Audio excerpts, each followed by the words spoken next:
Hi, everyone. Thanks for joining us today for our Healthy and Sustainable Childcare Environments webinar. We are pleased to be joined by my colleague, Suzanne Schlechte from the Canadian Childcare Federation. Myself, I'm Robin McMillan from the Canadian Childcare Federation. And we also have two experts joining us today too, Lynn Soramaki and Erica Phipps from CPCHE, and they will introduce themselves. But first, we'll get started with a land acknowledgement. So Suzanne, if you could take over and do a land acknowledgement for us. Absolutely. Thank you, Robin. We respectfully acknowledge that the land on which the CCCF is located is the traditional unceded territory of the Algonquin and Anishinaabe people. We recognize all Indigenous people who were here before us, those who live with us now, and the 7 generations to come. As Indigenous people have done since time immemorial, we strive to be responsible stewards of the land and to respect the cultures, ceremonies, and traditions of all who call it home. As we open our hearts and minds to the past, we commit ourselves to working in a spirit of truth and reconciliation to make a better future for all. Today, these lands continue to be shared territory and are occupied by many diverse peoples from near and far. A treaty is an inheritance, a responsibility, and a relationship. We acknowledge the harms and mistakes of the past and dedicate ourselves to move forward in partnership with Indigenous communities in a spirit of reconciliation and collaboration. Lynn and Erica, over to you. Thanks so much, Suzanne, and thank you, Robin. It's a pleasure to be here today. We're really looking forward to this opportunity to share some information with you about healthy and sustainable childcare environments, and are grateful for our longstanding collaboration with the Canadian Childcare Federation. My name is Erica Phipps, and I have the pleasure of serving as the Executive Director of CPCHE, the Canadian Partnership for Children's Health and Environment. And I'm joined in putting together this webinar not only by our colleagues at CCCF, but also Lynn Soramaki, who is a public health nurse with the Thunder Bay District Health Unit, which is a CPCHE affiliate organization. We're also supported by Helen Doyle with the Ontario Public Health Association, who is one of our CPCHE partner organizations. So really happy to be here today and look forward to sharing some hopefully useful and practical information with you. So in recent years, there's been increasing interest and concern about toxic chemicals and pollution and what it all means for our health. These are just a few examples of news coverage of topics such as microplastics, the so-called forever chemicals, lead in drinking water supplies, and how being exposed to air pollution can not only affect our respiratory health, such as asthma, but may also be harming our children's ability to learn. In Canada and elsewhere in the world, there is also increasing understanding about the benefits of access to green space, for example, and heightened public attention to the need to tackle the climate emergency.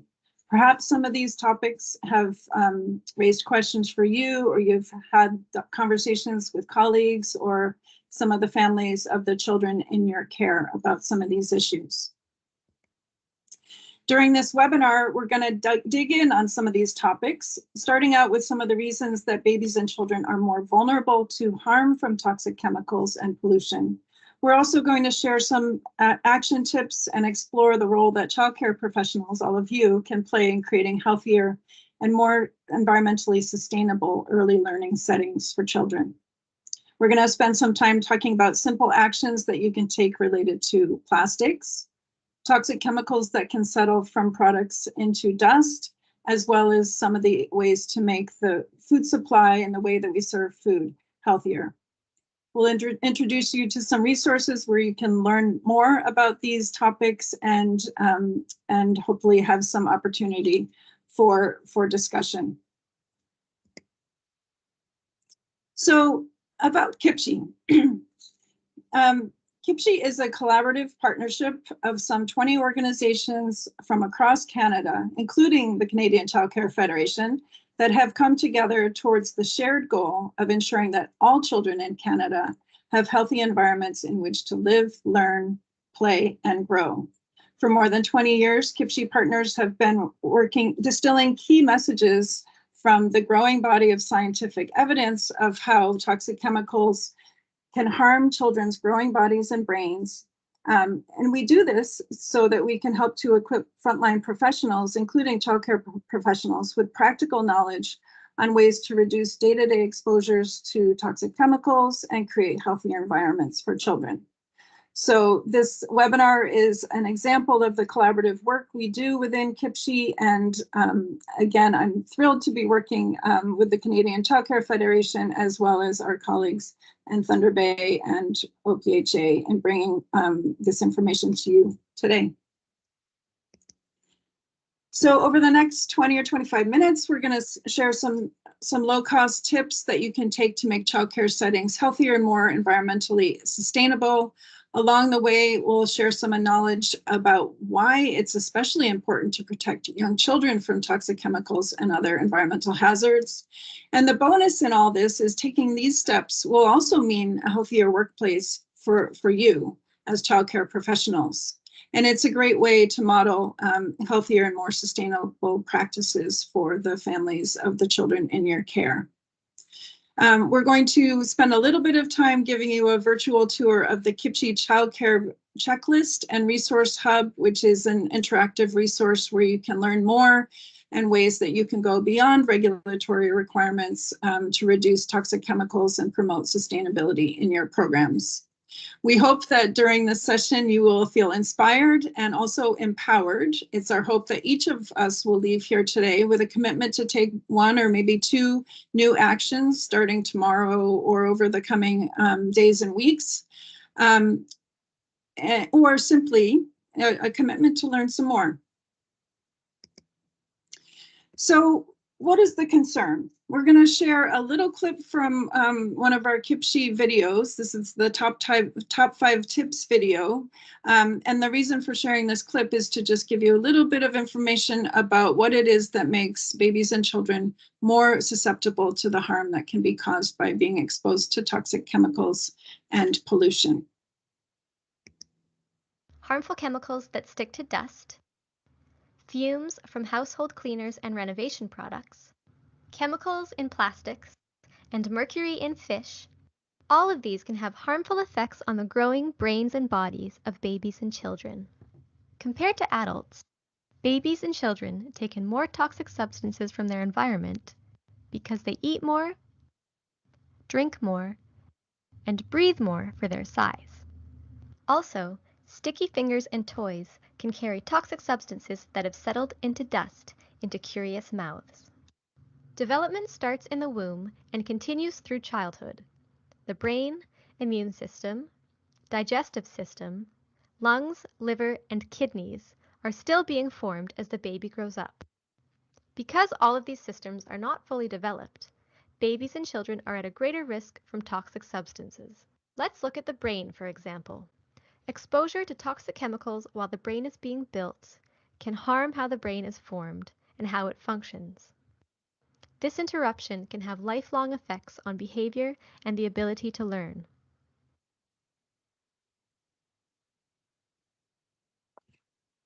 So in 2022, CPCHE and CCCF teamed up with researchers at the University of Ottawa to conduct a national survey of childcare professionals about health and sustainability issues within their programs. Over 2,000 childcare professionals responded to the survey, sharing their experience and views on topics such as indoor air quality, reducing toxic exposures, climate action, greener play spaces, and more.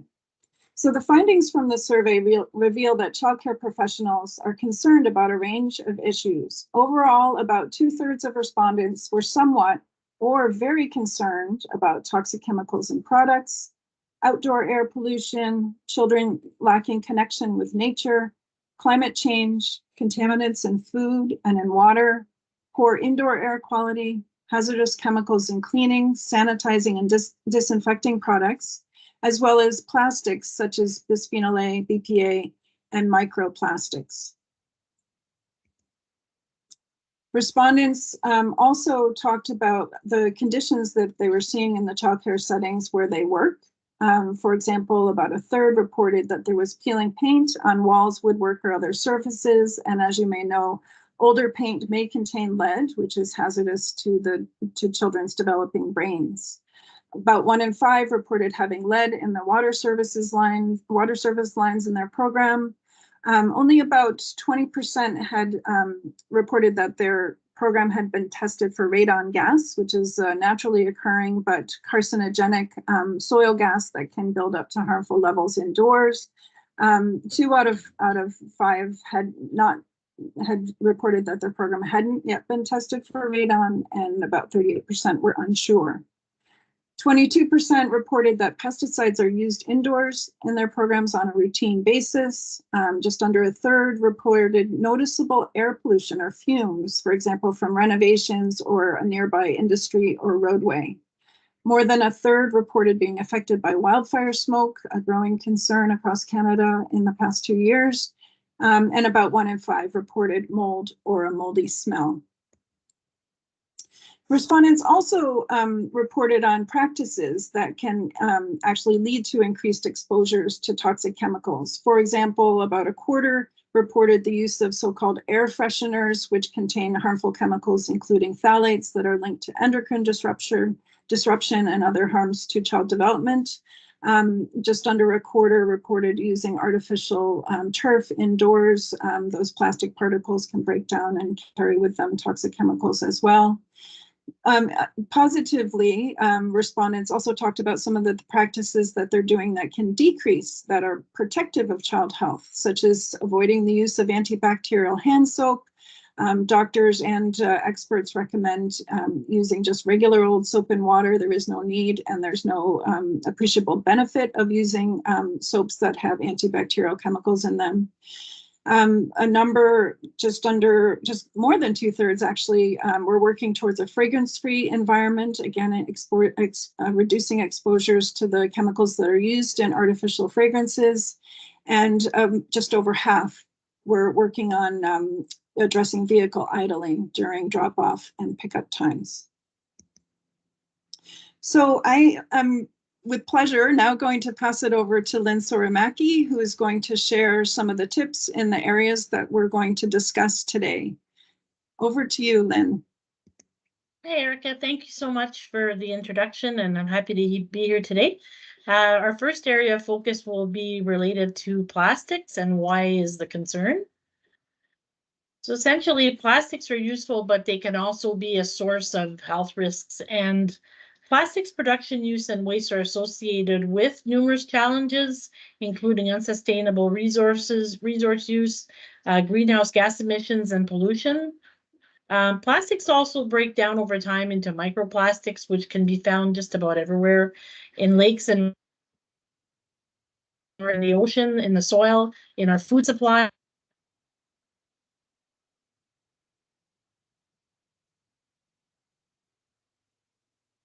Or to give them color or fire resistance. And some of these chemicals are known or suspected to harm human health and or the environment.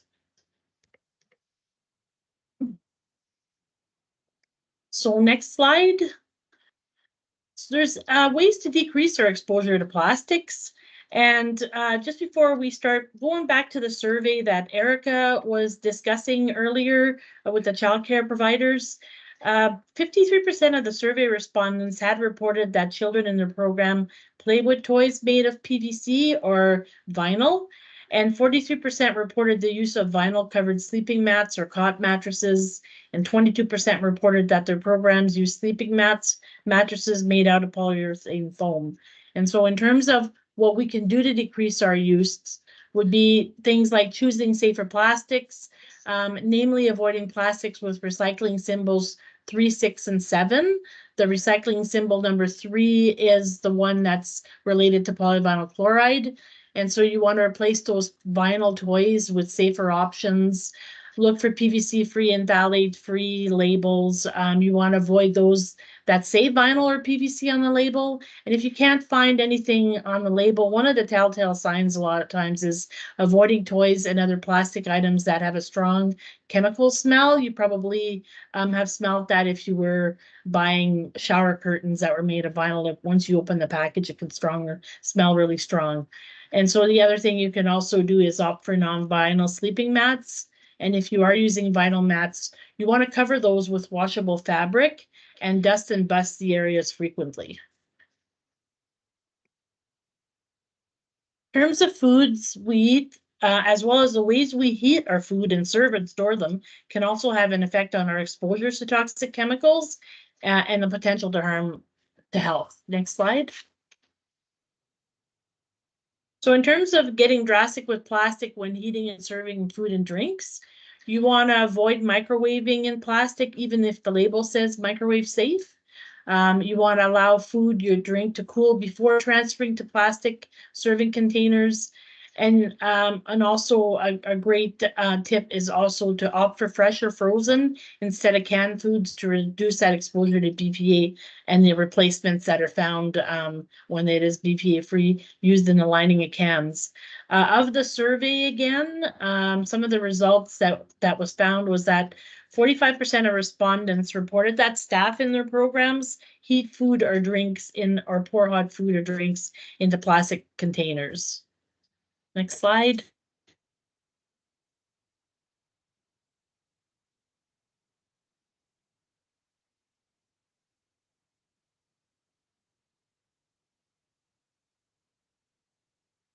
That about 34% or 1/3 of respondents to the survey reported that their childcare program serves locally grown or organic foods or grows some of its own food. So that's great news. And growing some of foods on site can be a low-cost way to bring organics into your program while creating a great hands-on learning activity for your kids as well that in the program. And you also want to check with your public health to see if the soil might need to be tested for lead or contaminants. And if you don't have like a suitable outdoor space for gardening, you want to consider a container gardening. Other healthy food choices that can help reduce exposures to toxic chemical would also include choosing low mercury fish, such as your rainbow trout, your tilapia or salmon. One easy action that you can make would be if you're serving canned tuna, you may want to just look at the label to see whether it says light or white. And if it does, you would like to choose one that says light instead of white because light tuna has less mercury. And again, also avoiding foods in grease-resistant packaging. And an example of that would be the microwave popcorn in those bag containers. And again, like I mentioned, choose organic when possible. Next slide.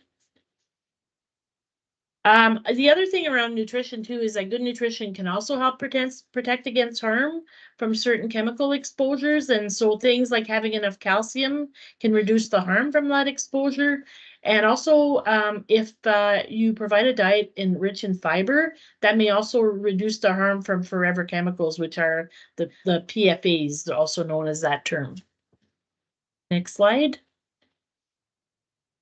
Well, in terms of the other tip that we discuss is, busting the dust. And so things related to dust would include dust contains small amounts of toxic chemicals. And a lot of those dust comes from things like products such as plastics, furnitures, and electronics. Dust can also contain lead from old paint, which is common in older buildings.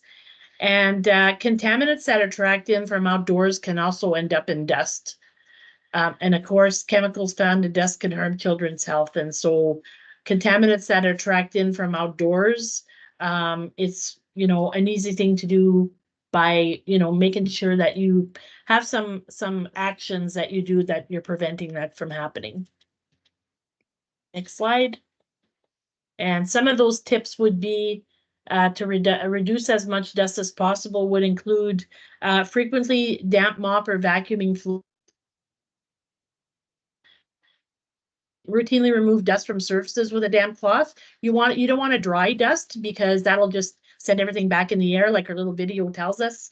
But so a damp cloth is a lot better. And disposing a vacuum bag safely, you want to dispose the contents of the vacuum cleaner in a way where you're not composting that it's just being sent into the garbage. Opt for hard surface flooring, which is easier to keep clean than carpeting or textured surfaces. The other thing I want to also mention not composting the vacuum cleaner bags. You also don't want to be composting things like a dryer lint as well. So that would be another thing to avoid composting. And when we were looking at the survey, some of the reports related to the dust included things like some of the childcare providers reported saying that 26% of them reported wall-to-wall or extensive carpeting in their center, and 23% had reported indoor artificial turf as well. So just things to keep in mind. There's a lot of things we can change. In terms of dust prevention tips, one really easy thing you can do would be a shoes off at the door policy. That really reduces the risks of having that the dust and dirt come into the center. And you also could do things like choosing less toxic furnishings and products. You want to avoid the use of air fresheners and other fragrance products. And it sounded like some of the centers are already doing that, which is great. And using liquid gel and paste art materials rather than powders and sprays. And avoiding the use of sleep mats and other furnishings made out of polyurethane foam or vinyl. Next slide. So I'm going to turn it back over to Erica for the next part of our presentation. Thanks so much, Lynn. So it's my pleasure to share with you our recently revamped and now online resource, the CPCHE Childcare Checklist and Resource Hub. So the checklist and the accompanying resource hub material is encouraging best practices and policies for healthy and sustainable childcare environments.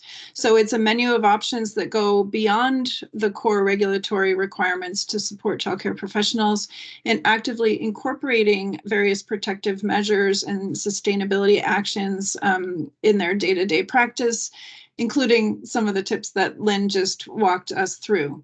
And as a reminder, of course, it remains the responsibility of each childcare program to follow mandated licensing requirements along with public health and safety requirements within their respective region and province or territory.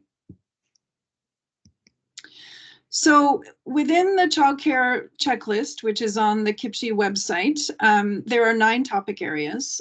So we're providing a menu of actions within air quality, both indoor and out, tips related to outdoor learning and play areas, indoor learning and play, sun safety, things like sunscreen and extreme heat protections, cleaning and disinfecting products and practices, kitchen and food preparation, including some of the food-related tips that Lynn shared, facility maintenance and office administration, things like gas-powered lawn mowers and also conserving paper and other resources, sustainability and climate action, finding ways to reduce the carbon footprint of our childcare programs, and tips related to really enriching the inclusivity, equity, and accessibility of childcare programs.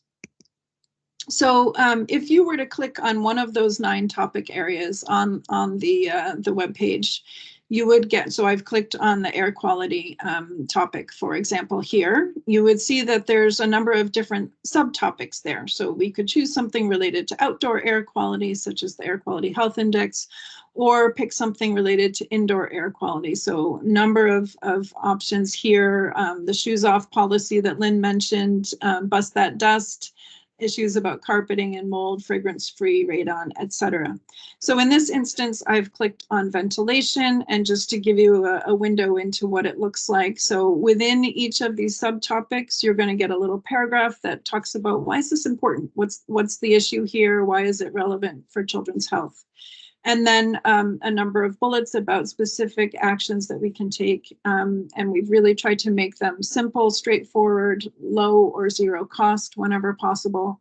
And then at the bottom of each of these action pages, there are a number of hot links to Health Canada and other resources where you can learn more and get more of the supporting evidence of why this is important for children's health. So just before I hand it back over to Lynn, I wanted to share a few more results from the recent survey. And this is in particular as we grapple with the effects of the COVID-19 pandemic, which of course continues. I wanted to share some of the learnings from that survey with you. So very positively, about half of the survey respondents reported that their program had taken measures to improve ventilation and indoor air quality in response to the pandemic. So things like opening windows more frequently, using portable air cleaning devices that have HEPA filters or other sorts of high efficiency filtration, 41% increasing ventilation using the building's existing system. But then there were a few that were concerning because they can actually introduce new hazards to child health and staff well-being. So we had just over 1 in 10 of our respondents saying that they were using some sort of fogging device to propel disinfecting or sanitizing chemicals into the air. You can imagine that having chemicals that are meant to kill things in the air column where it can be breathed in is not healthy. So we know increasingly it's really a matter of fresh air filtration, and not spraying chemicals into the air. About 7% reported the use of ozone air purifiers. Health Canada has issued an alert about those. Ozone generating air purifiers can be harmful. Harmful ozone is damaging to the lungs, so those should not be used. And then Health Canada is also encouraging extreme care with respect to UV sanitizing devices because of potential risk to eyes and other hazards that use of UV can introduce. So, really wanting to underscore and share with you that not everything that's out there marketed to sort of make things healthier is actually going to be healthier. So it's really important to educate yourself. If you have questions, reach out to Health Canada, find out what the recommendations are. So the childcare checklist, just to give you a sense of, so I introduced the resource hub. Within that resource hub, there is a specific checklist, and it is, as the name is, it's a resource you can go through and tick off to indicate where your program is at with respect to some of these best practices. So it's everything from like choosing safer cleaning products, moving away from PVC and other types of plastic toys to healthier versions, having a fragrance-free policy, for example, starting a composting program, looking to green your space and make sure children have access to nature. All of these things on the checklist go beyond your core requirements. These are best practices and a way to incentivize, but also track your progress to make healthier and more sustainable childcare settings for the children as well as for yourselves as staff. So it's an online resource. You can complete it all in one go, or if you provide your email address, you can do part of it and then return later on to continue or to update your progress. You can also, through CCCF, doing the childcare checklist, you can get a professional development certificate. So encourage you to check that out. Some childcare programs are using it as a way to, work with their board or engage in conversation with their client families, and parents also may find the resource of interest. So in 2022, CPCHE, together with the Canadian Childcare Federation, and on the occasion of our National Healthy Environments for Learning Day campaign, launched a vision. We are very committed and excited about the great prospects for making Canada a country where childcare settings are really proactively supporting the health and well-being of children, and being part of our shift towards greater sustainability and action on climate change. So we were thrilled to be joined by nearly 50 organizations across Canada in launching this vision statement, which really underscores the really key role that childcare professionals can play in the environments where young children who are susceptible to harm spend time, and where those real health benefits can be supported and encouraged. So this vision is a 10-point vision. I encourage you to check it out. It's on the CPCHE website. It includes things like siting issues, making sure that we're not building all of our childcare spaces right next to, busy highways or other polluting sources. It's some of the near-term things like choosing safer products, cleaning practices, toys, and so forth. Testing for radon, thinking about indoor air quality, a whole host of issues and positive issues as well, as such as green space and those sustainability actions. So this is a real framework for us in working with all of you in the childcare sector and collaborating organizations across Canada to really move towards that vision where all kids in Canada are having the opportunity to learn and play in spaces that are really healthy and proactively supporting their well-being. So I'm going to bounce it back over to Lynn for some of our final thoughts about how we start getting the action rolling. All right, thanks, Erica. Yes, so moving into action, how can we go about, going the next step? And essentially here, the first bullet here says taking a first step. What might better look like? And that might actually mean taking a step back and just kind of thinking about, why am I using what am I using? And so it could be things like, okay, if I'm using air fresheners in my center, do I really need that? So just looking at taking a step back and maybe making it a first step to remove the air fresheners. In terms of thinking into terms of low, medium, high risk, is there something that you can do today to move from high, medium to low risk? And the example I gave earlier about the tuna, the canned tuna, you could, switch over from white to light tuna, and that would actually decrease the risk of mercuries. And so that's like an easy thing that you can do. And when we're talking about taking and celebrating simple, low-cost actions, just to remember that, things don't have to cost a lot of money to make a change in your center. And so if we're looking back at the example about the air fresheners, if you stop purchasing air fresheners in your center, you're already saving quite a bit of money. And so if you that change, and while at the same time, you saved yourself, some money as well. And talking and engage others. And so are there opportunities to engage children in your center? And it could be as simple as showing the top 5 tips videos to the children in your center, getting them excited, families as well. In terms of colleagues, you could do the same thing, or you could even in our health unit, and what we did as a campaign at one time was we developed these decals that we put on in front of a microwave that said plastic free zone, and just as a reminder to colleagues using the microwave that they shouldn't be microwaving in plastic. So little things like that you can do as well. And striving for continuous improvement, you like Erica was talking about, using the CPCHE checklist to plan for and track your progress. And then again, if you're not sure how to make some next steps, there's always your public health professional that can help you in terms of what you can do. And that could be things like, the soil remediation, checking for lead if you decide you're going to do a little garden at your center. And so that concludes, our part of the presentation. I'm just going to pass it over back to Robin. Thank you for listening today. Robin? Hi. Thank you so much. It was so great to get such practical tips that we could apply into our practice each and every day. I think it's amazing that, we can take this issue that for some people may seem very overwhelming and really put it into terms that can help everyone make a difference right away. So thanks so much, Erica and Lynn, for giving us this valuable information. And thank you for joining us today for this webinar. I did want to let you know that you will be receiving your certificates in the mail in a separate email. It will come separately from a follow-up email that you'll be receiving that has some additional resources in it as well. That usually will come within a week of the webinar. So just so you know, that will be coming.